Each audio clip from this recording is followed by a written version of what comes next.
नमस्कार दोस्तों, बिहार समाचार में आपका स्वागत है। आइए जानते हैं प्रदेश की बड़ी और अहम खबरें। उससे पहले कमेंट में जरूर बताइए कि आप हमें बिहार के किस जिले या किस शहर से देख रहे हैं।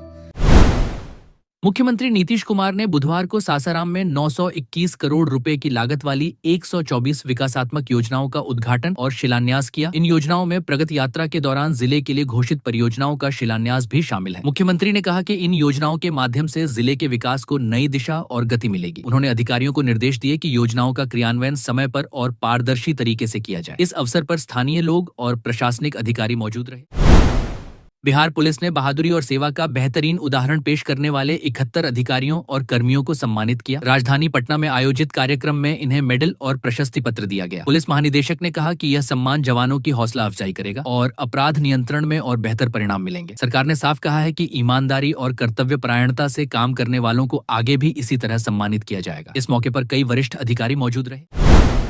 केंद्र सरकार ने बिहार को बड़ी सौगात दी है। बख्तियारपुर से राजगीर होते हुए तिलैया तक की रेलवे लाइन को डबल ट्रैक करने की मंजूरी मिल गई है। इस परियोजना पर लगभग 2192 करोड़ रुपए खर्च होंगे। रेल मंत्रालय का दावा है कि इससे ट्रेन परिचालन तेज और सुरक्षित होगा, यात्रियों को समय की बचत मिलेगी और माल ढुलाई में भी तेजी आएगी। परियोजना पूरी होने के बाद इस इलाके की कनेक्टिविटी मजबूत होगी और आर्थिक गतिविधियों को भी बढ़ावा मिलेगा। चुनाव आयोग ने मतदाताओं के लिए नई योजना पेश की है। अब वोटर लिस्ट में नाम जुड़वाना और सत्यापन कराना आसान होगा। आधार कार्ड से वोटर आईडी को जोड़ने का विकल्प मिलेगा। आयोग का कहना है कि इससे फर्जी वोटिंग रुकेगी और पारदर्शिता बढ़ेगी। मोबाइल ऐप और ऑनलाइन सुविधा के जरिए मतदाता आसानी से अपने विवरण अपडेट कर सकेंगे। इस पहल से खासकर युवाओं और नए वोटरों को फायदा होगा। बिहार सहित पूरे देश में जल्द यह व्यवस्था लागू होगी। बिहार विधानसभा चुनाव को लेकर कांग्रेस ने चुनाव आयोग की SIR प्रक्रिया पर बड़ा हमला बोला है। पार्टी ने कहा कि यह प्रक्रिया लोकतंत्र के लिए सबसे बड़ा खतरा है। आरोप है कि इससे वोटर लिस्ट में गड़बड़ी बढ़ सकती है और गरीब व ग्रामीण इलाकों के मतदाताओं का नाम काटा जा सकता है। कांग्रेस नेताओं ने मांग की है कि इस व्यवस्था को तुरंत रोका जाए। उन्होंने कहा कि अगर ऐसा नहीं हुआ तो बड़े पैमाने पर विरोध प्रदर्शन किया जाएगा। बिहार के नालंदा जिले की हरनौत विधानसभा सीट पर कांग्रेस की हालत बेहद कमजोर रही है। 1977 के बाद से पार्टी को यहां एक भी जीत नहीं मिली है। इस सीट से अब तक जेडीयू नेता और मुख्यमंत्री नीतीश कुमार 2 बार विधायक बन चुके हैं। स्थानीय राजनीति में नीतीश का दबदबा अब भी बरकरार है। चुनावी मौसम आते ही इस सीट पर चर्चा तेज हो गई है। यहाँ की जनता का रुझान किस ओर जाएगा, ये देखना दिलचस्प होगा।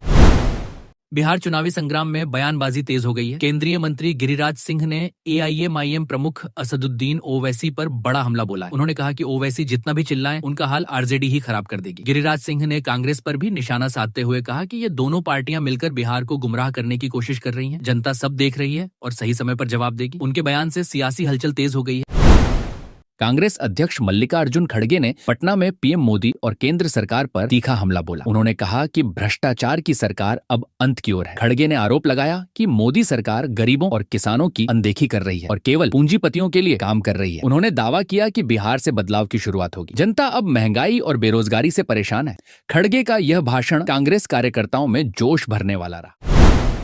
बिहार सरकार ने महिलाओं को स्वरोजगार से जोड़ने की नई योजना शुरू की है। मुख्यमंत्री महिला रोजगार योजना के तहत लाभार्थियों को मिट्टी के बर्तन, नर्सरी और अन्य कामों के लिए सहायता दी जाएगी। प्रधानमंत्री नरेंद्र मोदी इस योजना की पहली किस्त लाभार्थियों तक पहुंचाएंगे। सरकार का दावा है कि यह योजना महिलाओं को आर्थिक रूप से सशक्त बनाएगी। रोजगार मिलने से गांव और छोटे कस्बों में विकास को भी बढ़ावा मिलेगा।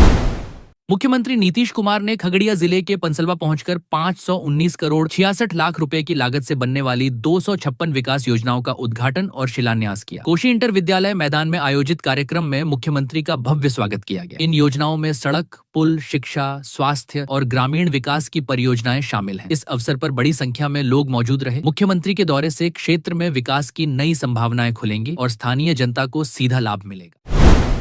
नालंदा के चंडी इंजीनियरिंग कॉलेज में बुधवार देर रात सिविल ब्रांच की छात्रा सोनम कुमारी ने हॉस्टल की 3री मंजिल से कूदकर आत्महत्या कर ली। घटना के बाद छात्रों में आक्रोश फैल गया। गुस्साए छात्रों ने कैंपस में जमकर तोड़फोड़ की और कई गाड़ियों को आग के हवाले कर दिया। छात्रों ने प्रिंसिपल पर गंभीर आरोप लगाए और बड़ी संख्या में हॉस्टल छोड़ दिया। फिलहाल आत्महत्या की वजह स्पष्ट नहीं है। पुलिस मामले की जांच में जुटी है।